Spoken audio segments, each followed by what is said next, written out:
अस्सलामुअलैकुम। मेरा नाम है डॉक्टर इर्तज़ा रहमान। मेरे दोस्तों, आज की इस वीडियो में हम बात करने वाले हैं कि प्रोडक्टिव इंसान कैसे बना जाए, प्रोडक्टिविटी कैसे अपने अंदर पैदा की जाए। प्रोडक्टिविटी कहते हैं कि आसान ज़बान में कि हम अपने थोड़े से वक्त को ज़्यादा से ज़्यादा अच्छे से यूटिलाइज़ किस तरह कर सकते हैं, यानी थोड़े से वक्त में ज़्यादा काम किस तरह कर सकते हैं। देखिए, बहुत आसान है। सबसे पहला काम तो हमें ये करना है कि अपना वक्त हमें अल्लाह सुब्हानहू व तआला को देना शुरू करना है। डेली बेसिस के पॉइंट ऑफ व्यू से अपना वक्त अल्लाह को देना शुरू कर दें। एक रूल है जो डिनाई नहीं हो सकता कि अगर हम अपना वक्त अल्लाह सुब्हानहू व तआला को देंगे, अगर हम अपना टाइम अल्लाह सुब्हानहू व तआला को देंगे, तो अल्लाह वही टाइम मल्टीप्लाई करके 70 टाइम्स, 100 टाइम्स, 700 टाइम्स, अल्लाह की मर्ज़ी जितना चाहे मल्टीप्लाई करके हमें बरकत की सूरत में लौटा देंगे। तो टाइम तो हमारे पास बहुत थोड़ा होगा, लेकिन वो हमें बहुत ज़्यादा लगना शुरू हो जाएगा और उसमें हम ज़्यादा से ज़्यादा काम कर सकेंगे। ये बरकत का मतलब है। देखिए, आपको एग्ज़ाम्पल देता हूँ। आपने सुना होगा जो पहले गुज़रे हुए ज़माने में इस्लामिक स्कॉलर्स वगैरह गुज़रे हैं, अल्लाह वाले गुज़रे हैं, तो वो हज़ारों किताबें उनकी पब्लिश्ड हैं। हज़ारों किताबें वो लिख के जा चुके हैं इस दुनिया से, और ज़िंदगी कितनी है, वही हमारी तरह 60 साल, 70 साल, 80 साल। तो हम हैरत का शिकार हम हो जाते हैं। हैरत होती है कि 1000 किताबें पढ़ नहीं सकते हम अपनी पूरी ज़िंदगी में, 60-70 साल की ज़िंदगी में, और वो इसी ज़िंदगी में 1000 किताबें लिख कर कैसे चले गए। अब अंदाज़ा करें पढ़ी किताबें उन्होंने कितनी होंगी। तो ये क्या है? ये बरकत है। ज़िंदगी तो वही महदूद थी उनकी, हमारी जितनी ही थी, लेकिन अल्लाह सुब्हानहू व तआला को उन्होंने टाइम दिया, अल्लाह के लिए ज़िंदगी गुजारी। अल्लाह को टाइम देने का मतलब है नमाज़ में, ज़िक्र में, कुरान में, तिलावत में, नफ़िल में, ये सारे आप किसी भी रास्ते के थ्रू अल्लाह को टाइम दे सकते हैं। तो ये जो अल्लाह को आप टाइम दे रहे हैं, उन्होंने भी यही किया था, और वो उन्हें बरकत मिली ना सिर्फ दीन के कामों को करने में, बल्कि दुनिया के कामों को करने में भी उनकी बरकत जो है वो उनको हासिल हुई। तो पहला तरीका तो ये है कि आप अपना वक्त अल्लाह ताला को देना शुरू कर दें बरकत हासिल करने के लिए और प्रोडक्टिव बनने के लिए। दूसरा तरीका ये है कि मसनून दुआओं का एहतमाम करें। देखिए, मसनून दुआएं जो है ना, यानी वो दुआएं जो नबी सल्लल्लाहु अलैहि वसल्लम ने पढ़ी हैं, और मुल्ला अली क़ारी रहमतुल्लाह अलैह ने किताब लिखी है हिज़्बुल आज़म के नाम से, तो उसमें आपको सारी मसनून दुआएं मिल जाएंगी। यानी जो भी दुआएं जो हमारे प्रॉफिट पीस वाले ने पढ़ी हैं अपनी ज़िंदगी में, तो वो हम पढ़ना शुरू कर दें। देखिए, मसनून दुआएं वो दुआएं हैं जिन्होंने कबूलियत के रास्ते देखे हुए हैं, और अगर आप यकीन जानें, इन्हें मौके की मुनासिबत पे पढ़ना शुरू कर देना कि जो मौका है उसके मुताबिक आप दुआ पढ़ें, तो आपके वक्त में ऑटोमेटिकली बरकत आ जाएगी। आपको 24 घंटे, 48 घंटे लगना शुरू हो जाएंगे, क्योंकि वो आपका काम बहुत तेज़ी के साथ हो जाएगा, आपको पता भी नहीं चलेगा। जो बंदा काम 3 घंटे में कर रहा है, 4 घंटे में कर रहा है, वो आप 1.5 घंटे में, 1 घंटे में कर जाएंगे।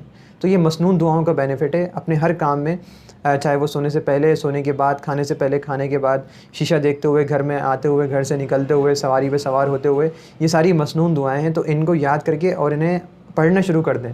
सिर्फ इतना सा काम है, तो इंशाल्लाह आपके वक्त में बहुत ज़्यादा बरकत आएगी और आपकी ज़िंदगी बहुत ज़्यादा प्रोडक्टिव बन जाएगी। तीसरा तरीका ये है, और वो है कंसिस्टेंसी। कंसिस्टेंसी यानी कि आप जो भी काम कर रहे हैं मुस्तकिल आप कीजिए, उसको छोड़ ना दीजिए। देखिए, बहुत आसान तरीका है कि आप अपना एक स्केड्यूल बनाइए और उसके मुताबिक ज़िंदगी गुजारिए। बहुत से मुझे स्टूडेंट सवाल करते हैं कि हम पढ़ते हैं लेकिन पढ़ा हुआ याद नहीं रहता, और जो भी काम करते हैं सही से हम उसको कर नहीं पाते, हमारा फ़ोकस नहीं रह पाता। तो उसकी वजह ये होती है कि हम कोई भी काम करते हैं वो कंसिस्टेंसी के साथ, मुस्तकिल मिजाजी के साथ, इस्तिकामत के साथ नहीं करते।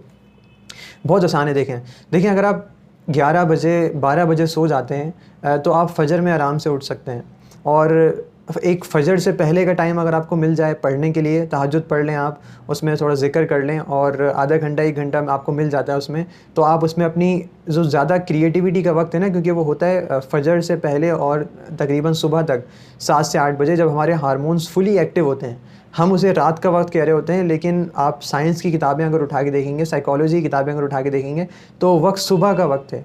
और सुबह का वक्त कुरान में अल्लाह ने फरमा दिया कि सुबह बनाई ही काम करने के लिए है, वो हमें सोने के लिए मिली नहीं है। तो जो हमारा सबसे ज़्यादा क्रिएटिविटी का टाइम था, जिसमें हमारा दिमाग, हमारा जिस्म सबसे ज़्यादा एक्टिव होता है, वो हम सोने में लगा देते हैं, और जो है वो सोने का टाइम होता है, उसमें हम रातों को जाग के काम कर रहे होते हैं। तो ये हमारी रूटीन जो हटी है बेसिकली ट्रैक से, तो इससे हमारी प्रोडक्टिविटी बहुत ज़्यादा कम हो गई है। हम एफ़र्ट्स बहुत ज़्यादा लगा रहे हैं, काम बहुत ज़्यादा कर रहे हैं, मेहनत बहुत ज़्यादा कर रहे हैं, लेकिन वो मेहनत हमारी वसूल नहीं हो पा रही, उसको हम कैश नहीं करा पा रहे। वो इसलिए क्योंकि प्रोडक्टिविटी के जो आवर्स थे वो आपने निकाल दिए आराम करने के अंदर, और जो आराम करने के जो आवर्स है, जिसमें हमारी बॉडी बिल्कुल ही फिज़िकली और साइकोलॉजिकली डाउन हो रही होती है, हार्मोन्स के पॉइंट ऑफ व्यू से, नर्व्स के पॉइंट ऑफ व्यू से, उस वक्त हम अपनी बॉडी को जो है वो काम करने के ऊपर फोर्स कर रहे होते हैं। तो ये आपने जो अपना सिस्टम आउट ऑफ बैलेंस कर दिया है, ये मेरे ख्याल में बहुत बड़ी रीज़न है जिसकी वजह से हम प्रोडक्टिव ज़िंदगी नहीं गुजार पा रहे, जिसकी वजह से हम क्रिएटिविटी को अपनी मैक्सिमम यूटिलाइज़ नहीं कर पा रहे और हमारा दिमाग सही से इस्तेमाल नहीं हो पा रहा। तो अब एक रूटीन बनाएं, जिस तरह मैंने बात की थी 11 से 12 बजे अगर आप सो जाएँ, सुबह फजर में उठ जाएँ, उससे पहले थोड़ा सा पढ़ लें, जो भी आपको प्रोडक्टिव काम करना है वो आप कर लें। फजर के बाद वाला टाइम बहुत ज़्यादा बेहतरीन टाइम होता है, 6 बजे, 7 बजे, 8 बजे, उस टाइम अगर आप पढ़ लें और फिर उसके बाद जो भी आपको करना है करें, जो रूटीन आपकी ज़िंदगी है। लेकिन ये अपना टाइम ज़रूर आप इस्तेमाल करें। 3-4 घंटे अगर आपने ये इस्तेमाल कर लिए कंसिस्टेंसी के साथ, और फिर उसके बाद दोपहर में आप नैप ले लें, आधा घंटा, 1 घंटा, बहुत ज़्यादा 1.5 घंटा भी ले सकते हैं, लेकिन आधा घंटे में भी अगर नैप ले लेते हैं तो आपकी जो नींद की रिक्वायरमेंट है वो पूरी हो सकती है। तो नैप आपने ले लिया, फिर उसके बाद आपने अपना काम शुरू कर दिया जो भी आपको करना है, और फिर उसके बाद वही रात को जल्दी डिनर किया और उसके बाद जल्दी सो गए। तो ये रूटीन अगर आप फॉलो करेंगे और कंसिस्टेंसी के साथ करनी है, ठीक है ना, ज़मीन आसमान एक हो जाए, ईद हो, क्रिसमस हो, दिवाली हो, शादी हो, कुछ भी हो, ये रूटीन आपकी हटनी नहीं चाहिए, ठीक है। अब इसमें टू डू लिस्ट है सबसे बनाना, जो सबसे इंपॉर्टेंट है वो भी आप सुबह के टाइम कर सकते हैं। सबसे क्रिएटिविटी का जो वक्त है कि मुझे दिन में क्या क्या करना है, और वो डेली बेसिस के ऊपर आपको बनानी है, ठीक है। तो ये कंसिस्टेंसी के साथ अगर आप काम करेंगे तो आपकी ज़िंदगी बहुत ज़्यादा प्रोडक्टिव हो जाएगी। तीसरी चीज़ है इस्तिकामत, कंसिस्टेंसी। चौथी चीज़ है अपनी लाइफ से डिस्ट्रैक्शन को ख़त्म करें।